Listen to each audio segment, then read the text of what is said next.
Press O. Yeah. Press O to start. What kind of crazy buttons are on this controller? Oh, whoa. Hold on. Who fucking thrown Bob Hoskins into the mix? I saw that. Yeah. Yeah. So, hey everybody, this is another edition of Press Pause Radio Play. And you are seeing one of my favorite little indie darlings here. It's really fucking weird, but really good weird. It's called Super Lemonade Factory. It's a side-scrolling platformer challenge game, and it's one of those weird games where like the story's actually deeper than it initially seems, and like playing the video game in itself is just this like I don't know. I would say this vehicle to kind of like show you this story in a really weird, esoteric way. Huh. It's weird. These are the bosses you face: the cop, the scientist, the chef, and the maintenance guy, I guess, or security guard. Yeah, well, yeah, but then there's the chef from Little Mermaid. Yeah. I kind of since you were, but he's super Muppets. Dutch. He's like the Swedish chef from the Muppets. Yeah, yep, I knew it. Knew it. So he's the friendliest dude. Here's the thing that's really fucked up, and I don't know how to feel about it. So you're the son of the previous, like, okay, you're the son of the previous family that lived that owned the lemonade factory, and you have inherited it. And then the lady is your wife to be, or I don't know if she's already your wife or your girlfriend, but they all have different abilities. Like she can special jump. Yeah. Or I'm sorry, special jump, double jump. Floaty jump, yeah, Luigi jump. Floaty jump and double jump.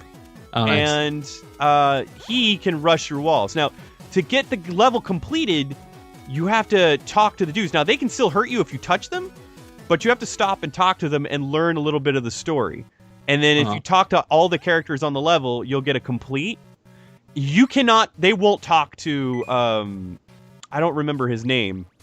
Andre? But dude, yeah, they will not talk to him. They'll hurt him.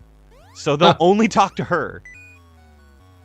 So, and plus, like, hitting the check marks also works. But you can also do a double team and just move them all at the same time. That's awesome.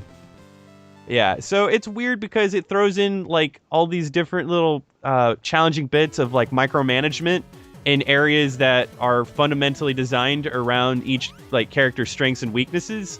But at the same time, like, I don't know, see, I fucking can't even get around the dude or talk to him. Yeah.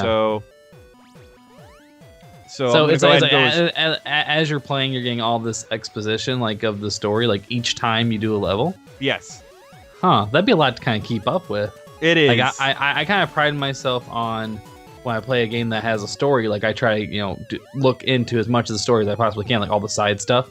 So if this was like every single level had like you had to talk to people, that'd be a lot to keep track of. But I mean, well, is it it's important optional though. Okay, yeah.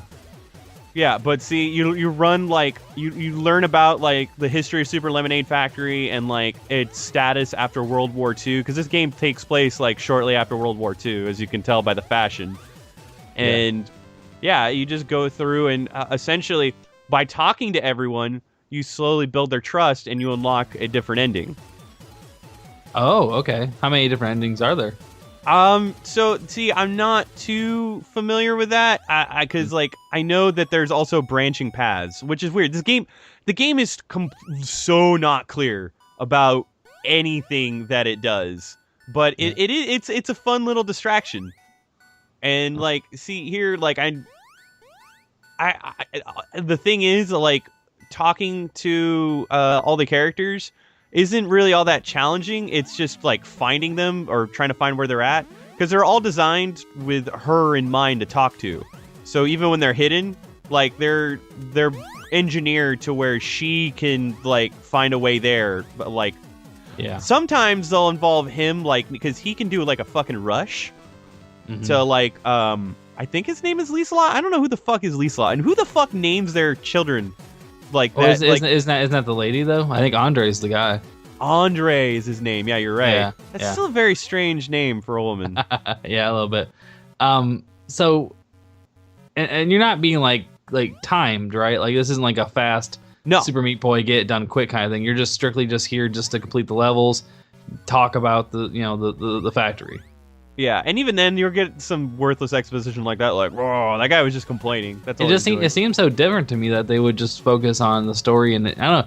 It is a different kind of approach to a game. Like, I almost feel like because of the aesthetic, the way it looks, and it is a platformer, you just assume that it's going to be a certain kind of game, you know, like a Meat Boy or like a, what was it, the Crate?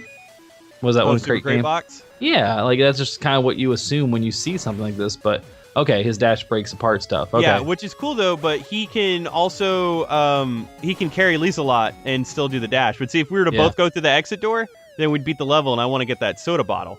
Mm-hmm. So in this situation, I'm trying to figure out how do I get around it. I just dash through the door.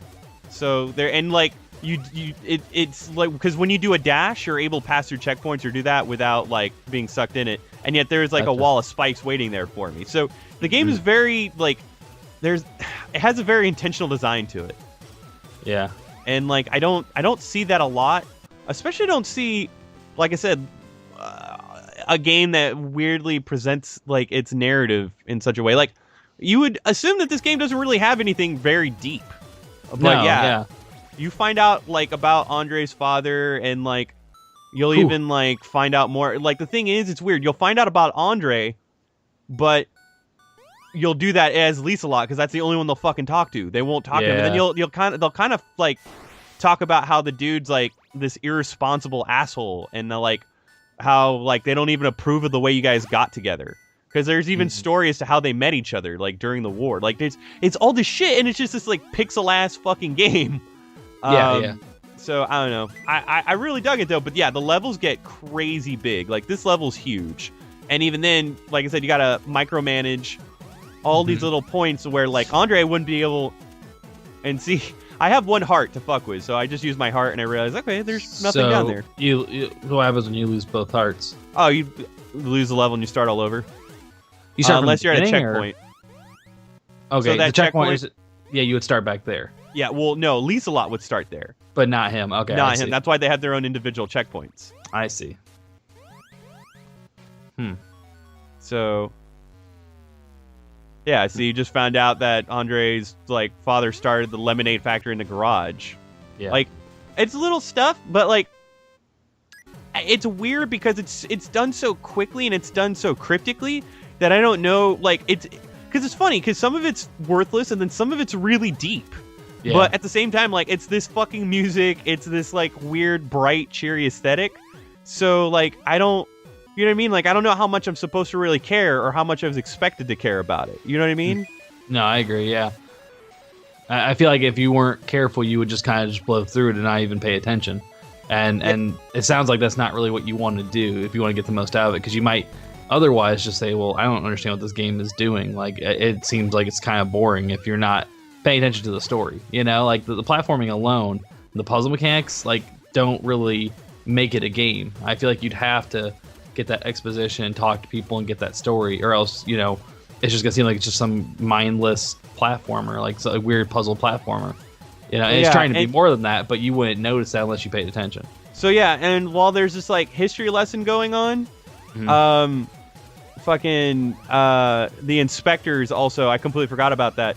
There's an inspector that's also like threatening to shut you guys down, and like this inspector was always kept at bay by your father. So there's like a lot going on, and these people, like, it's their livelihood is this fucking lemonade factory. Trying to save the factory. Yeah, exactly. But see, and also a town. Yeah, dude, like, cue 80s montage. I know, man.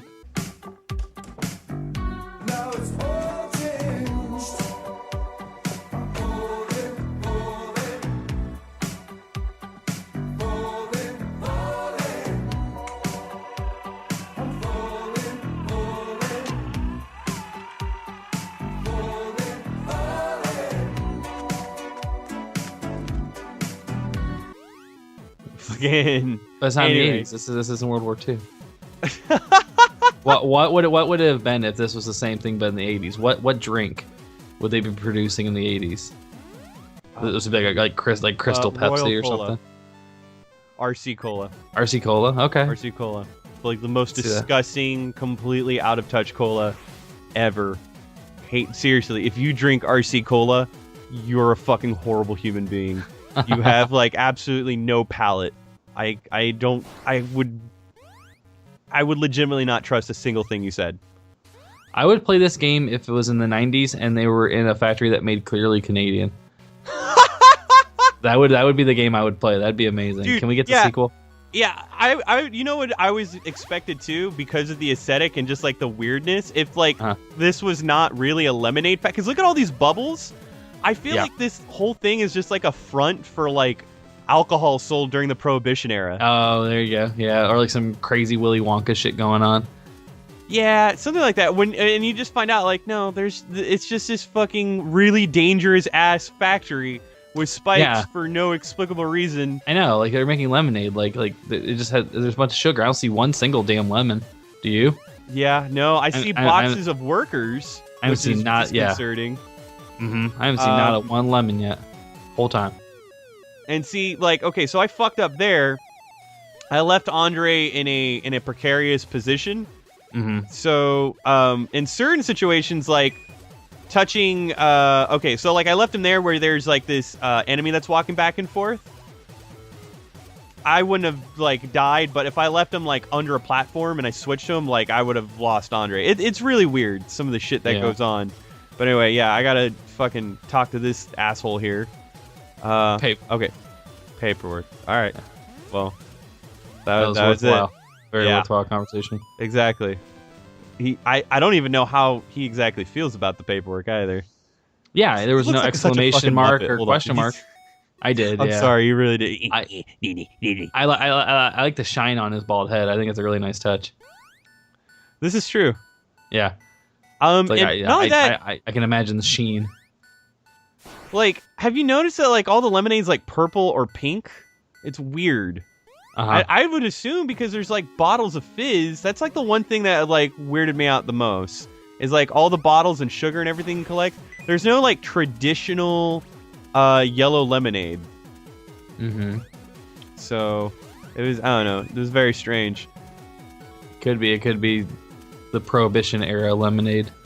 Right? Like, dude, Daddy's special lemonade. Are we gonna get into like some crazy bartender talk? All those crazy wacky fucking drink names? Like they might be lemon drops for all we know. Ooh. So I know the ladies like their lemon drops. Fucking. Or maybe some guys. Whatever. I won't judge. For your lady drops. If dudes like lemon drops, more power to you. It's cool. So there's this drink at a local watering hole that we love called Under the Sea, and that fucking drink is it is no joke. It is a sugar-inducing nightmare. Like within seconds of sipping it, because it's essentially an adios motherfucker, but with like other alcohol thrown in, and then a bunch of nerds, like the can. Oh, okay, yeah, thrown in the bottom, and then I think there's even an option to use like a fucking Twizzler straw. Of course. Yeah, it's called diabetes the drink. Yeah, exactly. Like I can only picture that being like a sugar attack that would stop your heart. Like they should just call it Heart Stopper. So, the game doesn't really aspire to be anything much else than like an experimental little platformer. But I don't know how far do you go? Because I just know like how would you know progression wise like how far you've gotten? Like is there a way to check that, or do you just play until you're done? You do that at the level select. I see. Because you unlock more, yeah. But it's just like constant like fucking dude, keep going. Yeah. It reminds me of Ali. Just keep on doing. It's very similar as far as it showing it. Yeah, but Ali is more fleshed out. Of course. This game was intended as a mobile game, and then it was adapted for like Ouya and Steam and whatnot. And I felt like during that adaptation, there's like one thing that they could have totally done, and I almost feel like it's necessary in these kind of games. Co-op? Yeah, exactly. Yeah. There's none. No, whatsoever. And that's unfortunate. But I guess like it kind of reminds me of how like I haven't played it yet, but I've heard like the game that Brothers. Mhm. It's a similar thing where it's two people, you can control them separately, but you have to use them together to get through certain puzzles. I feel like that defeats the purpose of the game if you're playing with two separate people. Like, I feel like the whole part of the puzzle is to coordinate each person individually. But I could see a game like this with co-op, but I don't think it'd be exactly this game. It would be a lot more fleshed out, I think, if you had to have two separate people playing. That's true. I mean, I just felt like there could have been something more done just from the afforded situation. Don't be afraid to press pause and restart the level. Yeah, take a break. Go outside. You think they're talking to us? I don't know if they're talking to us. They knew the whole time. Yep. But yeah, that would be Super Lemonade Factory. I'd enjoyed it. Ouya, that Ouya design there. Ooh. Hey, don't get fucking smart with you. You've been watching Press Pause Radio play. Dig it. This latest play video from Press Pause Radio was brought to you by Audible.com.